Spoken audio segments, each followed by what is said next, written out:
Hi అండి. అందరికీ నమస్కారం. Welcome to my channel. ఈ వీడియోలో ఏపీ ప్రభుత్వ ఉద్యోగులకు మరియు పెన్షనర్లకు డీఏ, డీఆర్ బకాయిలపై సరైన వివరణ, ఇంకనూ చెల్లించాల్సిన బకాయిల లిస్టు విడుదల. దీనికి సంబంధించిన పూర్తి వివరాలు ఈ వీడియోలో తెలుసుకుందాము. వీడియో అయితే ఎక్కడ గాని స్కిప్ చేయకుండా ఎండ్ వరకు చూసేయండి. అప్పుడు ఇన్ఫర్మేషన్ పూర్తిగా అర్థమవుతుంది.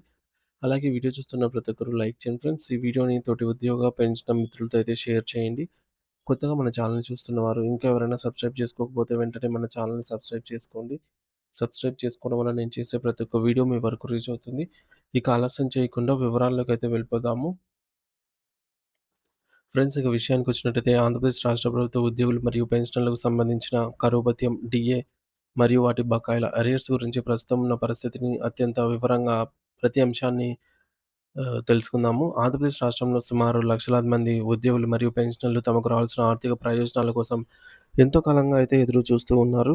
మొదటగా 2018 జూలై నెల నుంచి వర్తించాల్సిన డీఏ గురించి పరిశీలిస్తే అప్పట్లో ఉన్న 27.24% కరువు భత్యాన్ని 30.39% పెంచడం జరిగింది. దాదాపుగా ఈ పెంపు ద్వారా ఉద్యోగుల వేతనాల్లో 3.144% అదనపు ప్రయోజనం చేకూరింది. అయితే ఈ పెన్షనర్లకు సంబంధించి 2018 అక్టోబర్ నుండి 2020 డిసెంబర్ వరకు సుమారు 30 నెలల బకాయిలు కాలానికి సంబంధించి బకాయిలైతే పేరుకొనిపోయాయి. ఈ 30 నెలల భారీ బకాయిలను ప్రభుత్వం 3 వేర్వేరు బిల్లుల రూపంలో ట్రెజరీకి పంపడం జరిగింది. పాత పెన్షన్ విధానం ఓపీఎస్ కింద ఉన్న ఉద్యోగులకు ఈ 30 నెలల సొమ్మును వారి వారి ప్రావిడెంట్ ఫండ్ పీఎఫ్ ఖాతాల్లో జమ చేశారు. అలాగే పెన్షనర్లకు మరియు కాంట్రిబ్యూటరీ పెన్షన్ స్కీమ్ సీపీఎస్ ఉద్యోగులకు సంబంధించి ఈ 30 నెలల బకాయిలలో 90% మొత్తాన్ని జనవరి 14, 2026 నాటికి జమ చేసేలాగా ప్రణాళికలు రూపొందించారు. తదుపరి విడతగా 30.392% నుండి 33.536% పెంచబడిన డీఏ వివరాలను చూస్తే ఇది 2019 జూలై నుండి అమల్లోకి రావాల్సి ఉంది. దీనికి సంబంధించి 2019 జనవరి నుండి 2021 వరకు ఉన్న మొత్తం 30 నెలల కాలానికి భారీ బకాయిలైతే లెక్కించబడ్డాయి. ఈ బకాయిలను కూడా ప్రభుత్వం 3 బిల్లులుగా అయితే విభజించి ట్రెజరీ కార్యాలయాలకైతే సమర్పించింది. ఓపీఎస్ ఉద్యోగులకు ఈ మొత్తాన్ని కూడా వారి పీఎఫ్ ఖాతాల్లో భద్రపరిచారు. కానీ పెన్షనర్లు మరియు సీపీఎస్ ఉద్యోగుల పరిస్థితి ఇక్కడ భిన్నంగా అయితే ఉంది. వీరికి రావాల్సిన 90% నగదు బకాయిలు ఇప్పటికీ పెండింగ్‌లోనే ఉన్నాయి. కేవలం 10% మందికి మాత్రమే తక్కువ మొత్తాల్లో చెల్లింపులు జరిగాయని, మెజారిటీ ఉద్యోగులకు మరియు పెన్షనర్లకు ఒక్క రూపాయి కూడా అందలేదని క్షేత్రస్థాయి సమాచారం చెబుతోంది. దీనివల్ల పదవీ విరమణ చేసిన వృద్ధులు తమ అవసరాల కోసం తీవ్ర ఇబ్బందులు పడుతూ ఉన్నారు. ఇక 33.536% డీఏ అమల్లో ఉన్న సమయంలో 2021 జనవరి నుండి 2021 జూలై వరకు కేవలం ఒక నెలకు సంబంధించిన నగదు బకాయిలు కూడా కొందరికి అందలేదు. దీనికి సంబంధించి బిల్లులు కూడా ట్రెజరీలో సిద్ధంగా ఉన్నప్పటికీ నిధుల విడుదల లేక ఆగిపోయాయి. మరోవైపు 33.536% నుండి 38.776% వరకు పెంచబడిన డీఏ బకాయిల విషయానికొస్తే 2019 ఫిబ్రవరి నుండి 2020 మార్చి వరకు ఉన్న 9 నెలల బకాయిలను పీఆర్సీ బకాయిలతో కలిపి ఇస్తామని ప్రభుత్వం జీవో నంబర్ 106 ద్వారా అయితే స్పష్టం చేసింది. అంటే ఈ సొమ్ము నేరుగా కాకుండా మరో రూపంలో వస్తుందని ఉద్యోగులు ఆశగా అయితే ఉన్నారు.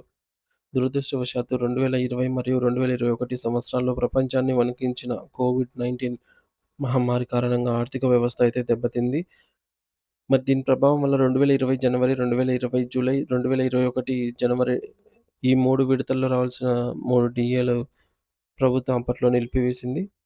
ఈ ఫ్రీజ్ చేయబడిన బకాయిలు నేటికి చెల్లింపులకు నోచుకోలేదు. అలాగే 20.02% డీఏకి సంబంధించిన జూలై 2021 జూలై అలాగే డిసెంబర్ వరకు ఉన్నటువంటి 6 నెలల బకాయిలను కూడా పీఆర్సీ అరియర్స్‌లో కలుపుతామని గత ప్రభుత్వం హామీ ఇచ్చింది. ప్రస్తుత పరిస్థితిని గమనిస్తే 20.02% నుండి 22.75% పెరిగిన డీఏ బకాయిలు అత్యంత కీలకంగా మారాయి. 2022 జనవరి నుండి 2023 జూన్ వరకు ఉన్న ఈ 18 నెలల బకాయిలను 3 సమాన వాయిదాల్లో అంటే సెప్టెంబర్ 2023, డిసెంబర్ 2023, మార్చి 2024లలో చెల్లిస్తామని అప్పటి ప్రభుత్వం ఉత్తర్వులు ఇచ్చింది.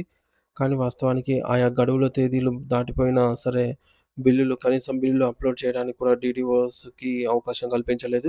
దీనివల్ల ఓపీఎస్, సీపీఎస్ మరియు పెన్షనర్లందరూ కూడా ఈ 18 నెలల సొమ్ము కోసం ఎదురు చూస్తూనే ఉన్నారు. ఇదే క్రమంలో 22.75% నుండి 26.39%కి పెంచిన డీఏ బకాయిల పరిస్థితి కూడా ఇలాగే ఉంది. 2022 జూలై నుండి 2023 అక్టోబర్ వరకు ఉన్న 16 నెలల బకాయిలను ఏప్రిల్, జూలై మరియు అక్టోబర్ 2024 నెలల్లో ఇస్తామని జీవో ఇచ్చారు కానీ, ఇప్పటివరకు బిల్లుల ప్రక్రియ ప్రారంభం కాలేదు.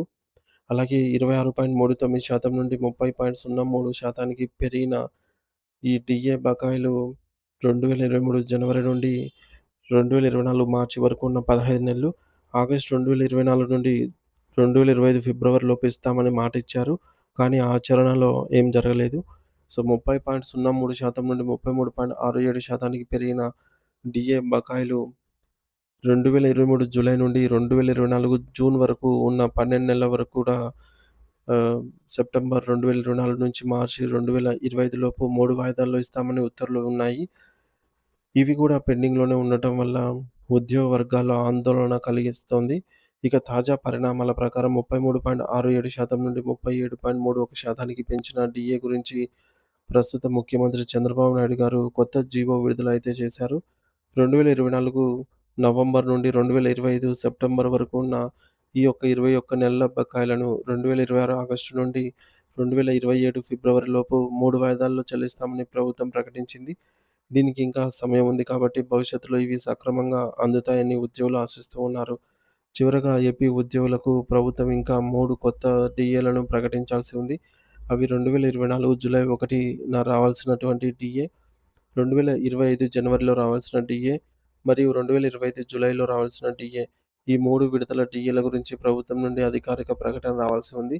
మొత్తంగా చూస్తే ఏపీ ఉద్యోగులు మరియు పెన్షనర్లు తమ కష్టార్జితమైన డీఏ బకాయిల కోసం ఒక సుదీర్ఘ పోరాటం మరియు నిరీక్షణ చేస్తూ ఉన్నారు. ప్రభుత్వం త్వరగా స్పందించి ఈ ఆర్థిక చిక్కుముడులను విడదీయాలని అందరూ కోరుకుంటున్నారు. సో ఫ్రెండ్స్, ఈ సమాచారాన్ని, ఈ వీడియోని ఉద్యోగి మరియు పెన్షనర్స్‌కి వారికి రావాల్సిన బకాయిల గురించి పూర్తి అవగాహన కలిగిస్తుంది అనైతే ఆశిస్తూ ఉన్నాను. సో వీలైతే ఉద్యోగ పెన్షనర్ మిత్రులతో అయితే వీడియోని షేర్ చేయండి. మరి ఈ డీఏ బకాయిలే కాకుండా కొత్తగా ప్రకటించవలసిన 4 డీఏలు పెండింగ్‌లో ఉన్నాయి. అవేంటంటే జూలై 2024 డీఏ, జనవరి 2025 డీఏ, జనవరి సారీ ఫ్రెండ్స్, జూలై 2025 డీఏ, అలాగే జనవరి 2026 డీఏ. ఇవన్నీ కూడా పెండింగ్‌లో ఉన్నాయన్నమాట. రావాల్సి ఉంది. వాటిని ప్రకటించి వాటి యొక్క అరియర్స్‌ని కూడా త్వరితగతిన చెల్లించాలని ఉద్యోగ పెన్షనర్స్ అయితే కోరుతూ ఉన్నారు. సో, ఈ నేపథ్యంలో ప్రభుత్వం ఈ మేరకు కొన్ని పెండింగ్ బిల్స్‌నైనా సరే చెల్లించాలి అని జెప్పేసి యోచిస్తోంది. మరి చూడాలి ఫ్రెండ్స్, ఈ నెలాఖరులో ఉద్యోగ సంఘాలతో ముఖ్యమంత్రి గారైతే భేటీ అయ్యే అవకాశం ఉన్నట్టు తెలుస్తోంది. ఈ డీఏ అంశం గనక వచ్చినట్లయితే ఈ యొక్క అంశాలలో మరి ముఖ్యమంత్రి గారు సానుకూల నిర్ణయం తీసుకొని డీఏ అరియర్స్ గానీ, అలాగే పెండింగ్ డీఏస్ కానీ ప్రకటించే అవకాశం అయితే ఉంది.